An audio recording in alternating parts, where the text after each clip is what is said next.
Hello दोस्तों, आज के इस लेक्चर में हम पढ़ेंगे हाइड्रोजन स्पेक्ट्रम और उसके साथ साथ हम प्लैंक क्वांटम थ्योरी भी कंप्लीट जल्दी से कवर करेंगे। साथ साथ एक्स रेज बोहर मॉडल के अंदर जो डिफेक्ट्स थे बहुत ही आज इजी वे में हम इसको कवर करेंगे और साथ साथ हाइजेनबर्ग अनसर्टेनिटी प्रिंसिपल भी है। तो स्टार्ट करते हैं अपने सबसे पहला जो टॉपिक है हाइड्रोजन स्पेक्ट्रम को। हाइड्रोजन स्पेक्ट्रम दोस्तों बहुत ही आसान टॉपिक है, इसको जल्दी से देखते हैं। स्पेक्ट्रम पहले तो होता क्या है? स्पेक्ट्रम दोस्तों जब हम लाइट वाइट लाइट जो होती है एक प्रिज्म से पास कराते हैं, जब पास कराते हैं तो वो डिफरेंट कलर्स में डिस्पर्स हो जाती है। तो लाइट का, वाइट लाइट का जब प्रिज्म से पास हम कराते हैं डिस्पर्स होना डिफरेंट कलर में, इसको क्या बोलते हैं? स्पेक्ट्रम बोलते हैं। ये तो स्पेक्ट्रम हो गया फिजिक्स में। अब देखते हैं हमारे केमिस्ट्री में कि स्पेक्ट्रम मतलब है क्या, हाइड्रोजन का स्पेक्ट्रम मतलब इससे मुराद क्या है। तो दोस्तों आपको पता ही है हाइड्रोजन एटम है, ठीक हो गया दोस्तों, हाइड्रोजन का ये एटम है। तो जब हम इसको हीट देंगे, क्या देंगे आपने चीज़ साथ साथ याद रखनी है, इसको हम हीट करेंगे तो इसके अंदर जो इलेक्ट्रॉन्स हैं, आपको पता ही है हाइड्रोजन का एक एटम है और इसके अंदर इलेक्ट्रॉन्स तो होंगे, ये आपको पता है चीज़। तो जब आप इसको हीट करेंगे तो इसके जो इलेक्ट्रॉन है वो जंपिंग स्टार्ट करना शुरू कर देंगे, क्योंकि आपने इसको एक एनर्जी दी है नीचे से हीट। तो अभी कुछ ना कुछ तो करेंगे, ये इलेक्ट्रॉन जंपिंग करना शुरू कर देंगे। सपोज अगर ये इस पहले शेल में इलेक्ट्रॉन्स हैं तो ये जंप कर देंगे अपने नियर बाय दूसरे में, तीसरे में, चौथे में या पांचवें में, डिपेंड करता है दोस्तों, ठीक हो गया कि किस उसने कितनी एनर्जी अब्जॉर्ब की है। अगर वो थोड़ी सी एनर्जी अब्जॉर्ब करता है हीट, जब उसको हम दे रहे हैं थोड़ी सी हीट देंगे तो वो पहले सब शेल में जाके जंप कर लेगा। अगर ज़्यादा देंगे दूसरे में, उसी तरह फिर तीसरे में और चौथे पांचवें में आगे वो जंपिंग अपनी स्टार्ट रखेगा। यहाँ तक दोस्तों बात होगी क्लियर, हम समझते हैं हाइड्रोजन स्पेक्ट्रम के। अब यहाँ से आगे देखते हैं क्या है। आगे जब आपने इसको एनर्जी दे दी, जब आप जो ही एनर्जी हीट एनर्जी रिमूव करोगे, ख़त्म करोगे, तो ये वापस, अभी ये अनस्टेबल है दोस्तों, क्या हो गया? इलेक्ट्रॉन अनस्टेबल है। वापस ये आएगा स्टेबिलिटी गेन करने के लिए वापस अपने शेल में, किसी में भी, इससे इसमें आ सकता है, इस शेल से इसमें, इससे इसमें और फर्स्ट में आ सकता है, यानी जंप बैक करेगा। जब भी दोस्तों ये जंप बैक करेगा इलेक्ट्रॉन, तो कुछ रेडिएशंस हमने दिखाई गया था स्पेक्ट्रोमीटर मीटर से कि कुछ रेडिएशंस प्रोड्यूस हो रही हैं। इसी को दोस्तों बोलते हैं हाइड्रोजन का स्पेक्ट्रम का जो डिफरेंट कलर्स की जो इसमें जो डिफरेंट लाइंस प्रोड्यूस हो रही हैं, डिफरेंट सीरीज प्रोड्यूस हो रही हैं, उसको क्या बोलते हैं? हाइड्रोजन का स्पेक्ट्रम। तो बहुत ही आसान था दोस्तों यहाँ तक। अब आपसे कोई पूछे कि हाइड्रोजन स्पेक्ट्रम का ओरिजिन क्या है, तो आप बोलोगे कि हाइड्रोजन स्पेक्ट्रम इस तरह प्रोड्यूस होता है। अगर आपके पास एक हाइड्रोजन एटम है, आप इसको हीट करते हो, जब आप हीट करोगे इसका इलेक्ट्रॉन जंपिंग स्टार्ट कर देंगे डिफरेंट शेल्स में।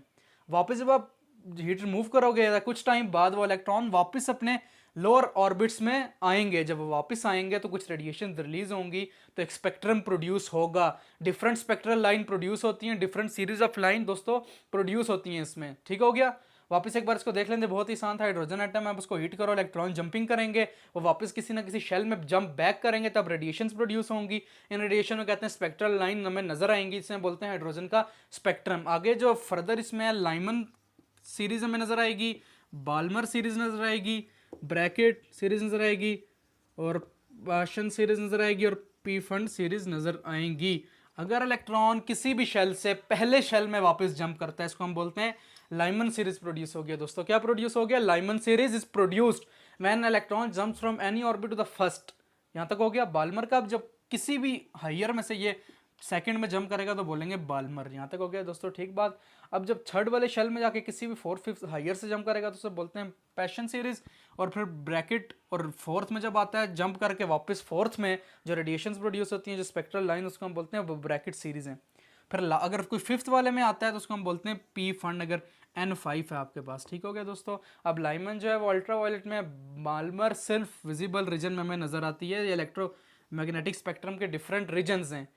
विजिबल जिस तरह एक्स रेज का डिफरेंट है, ये अल्ट्रा वायलेट का डिफरेंट है, इंफ्रारेड का दोस्तों हर किसी का डिफरेंट है। उम्मीद करता हूँ हाइड्रोजन स्पेक्ट्रम समझ आया होगा। एक बार इसको बुक से आप रीड कर लें, ये बहुत ही आसान था। इसमें जो, हाँ, इसमें हम जो इक्वेशन यूज़ करते हैं Schrodinger equation, V is equal to R1/N1 का स्क्वायर, N कोई भी 1 का स्क्वायर माइनस 1/N2 का स्क्वायर।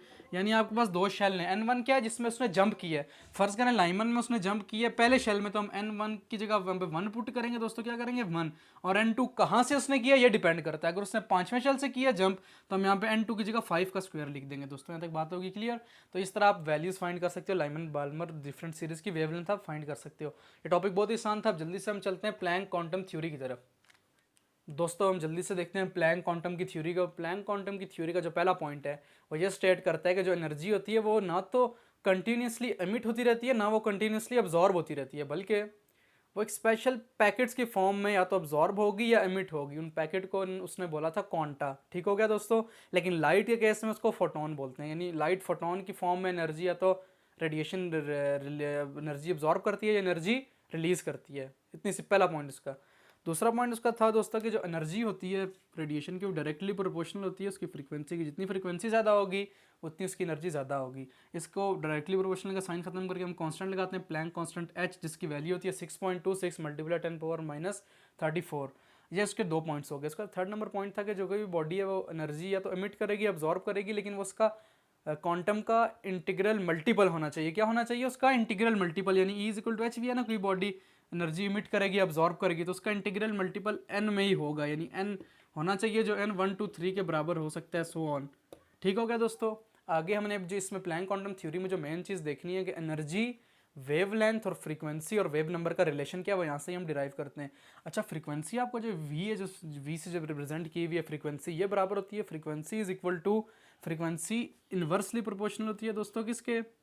लैम्डा वेवलेंथ के। वेवलेंथ ज़्यादा होगी तो फ्रीक्वेंसी कम होगी। वेवलेंथ क्या होती है? वेव जिस तरह दोस्तों एक वेव है ना, तो इसका यहाँ से लेकर यहाँ तक एक क्रेस्ट हाईएस्ट पॉइंट या लोएस्ट से लोएस्ट पॉइंट का डिस्टेंस होता है, इसको बोलते हैं हम क्या? एक वेवलेंथ। यानी यहाँ से यहाँ तक हाईएस्ट पॉइंट तक ये लैम्डा है। अगर ये कम होगा इस तरह, तो यानी एक वेव बहुत स्पीड में जा रही है, तब उसका जो अगर फ्रीक्वेंसी अब इसकी ज़्यादा है ना दोस्तों, इसकी फ्रीक्वेंसी कम है लेकिन अब इसका वेवलेंथ कम है, इसकी अब यहाँ से यहाँ तक डिस्टेंस कम है लेकिन इसका डिस्टेंस ज़्यादा है, तो इसकी स्पीड स्लो होगी, यानी फ्रीक्वेंसी इसकी स्लो होगी। ठीक हो गया दोस्तों। अब यहाँ पे हमने क्या है, जो फ्रीक्वेंसी इनवर्सली प्रोपोर्शनल लैम्डा के, इसको खत्म करने के लिए v is equal to C lambda, C divide by lambda, proportionality का साइन खत्म कर दिया। अब हमारे पास फ्रीक्वेंसी की वैल्यू आ गई, इसमें डाल दो e is equal to N H C by lambda. अब ये एनर्जी और वेवलेंथ लैम्डा का रिलेशन हो गया, आपसे पूछा, आप ड्राइव कर सकते हो। आगे अब आपको पता है कि जो वेव नंबर होता है जिसको हम वी डैश से रिप्रेजेंट करते हैं, वी बार से, वो बराबर होता है 1 बाय लैम्डा के। किसके बराबर होता है आपको बताना चाहिए। आप इसकी जगह 1 बाय जो लैम्डा यहाँ पे है 1 बेशक लिख दो, मल्टीप्लाई कोई फर्क नहीं पड़ता, 1 बाय लैम्डा की जगह लिख दो वेव नंबर का v, तो e is equal to N H और v, वेव नंबर का v बार लगा दो, तो ये वेव नंबर और एनर्जी का रिलेशन भी आ गया, वेवलेंथ का भी, और फ्रीक्वेंसी और एनर्जी का रिलेशन भी आ गया। तो बहुत ही आसान थी क्वांटम थ्योरी। अब हम आगे देखते हैं एक्स रेज क्या होती हैं। दोस्तों एक्स रेज बहुत ही आसान है, हम इनको समझते हैं, देखते हैं। एक्स रेज दोस्तों प्रोड्यूस कब होती हैं और ये एक्स रेज होती क्या हैं? जब आपको पता है कि हम डिस्कवरी पढ़ चुके हैं कि इलेक्ट्रॉन किस तरह डिस्कवर हुआ था, तो जब इलेक्ट्रॉन डिस्कवर हो गए थे तो हमने जो इलेक्ट्रॉन है जिनको हम कैथोड रेज भी बोलते हैं, उनको जब हम मेटल, कोई भी मेटल है दोस्तों, उस पर स्ट्राइक करवाते हैं, जिस तरह ये कोई मेटल है, इस पर हम इलेक्ट्रॉन की बम्बार्डमेंट करवाते हैं, स्ट्राइक करवाते हैं, तो इस मेटल से दोस्तों कुछ स्पेशल काइंड ऑफ रेज या रेडिएशन एमिट होंगी, निकलेंगी इस मेटल में से कुछ special kind of rays radiation. उन रेज को हम दोस्तों बोलते हैं एक्स रेज। आपकी बुक में जो इंट्रोडक्शन से आपने जो इसका बेसिक याद रखना है कि जब कोई मेटल हम इलेक्ट्रॉन की स्ट्राइक करवाते हैं तो उसमें कुछ स्पेशल रेज रेडिएशन प्रोड्यूस होती है, उन रेज को हम बोलते हैं एक्स रेज। इनकी अपनी स्पेशल एक फ्रीक्वेंसी होती है और ये डिपेंड करती है हर मेटल पे कि उसकी कितनी होगी, वेवलेंथ कितनी होगी, हर मेटल पे डिपेंड करता है। ये भी आप बात याद रख सकते हो। इसके अलावा आगे बुक में कोई एग्जांपल दी हुई है, जिस तरह की टंगस्टन फिलामेंट, आप उस पर इलेक्ट्रॉन की बम्बार्डमेंट करवाते हो तो एक्स रेज प्रोड्यूस होती हैं। आगे अच्छा जो मेन चीज़ है इसमें मुजलेस लॉ भी हमने देखना है। ठीक हो गया दोस्तों, ये भी चीज़ हम देखेंगे। और मेन जो है कि एटॉमिक नंबर और एक्स रेज का क्या रिलेशन है दोस्तों, किसका? एटॉमिक नंबर का और एक्स रेज का क्या रिलेशन है, ये इसने मुजलेस लॉ भी इसी को बोलते हैं।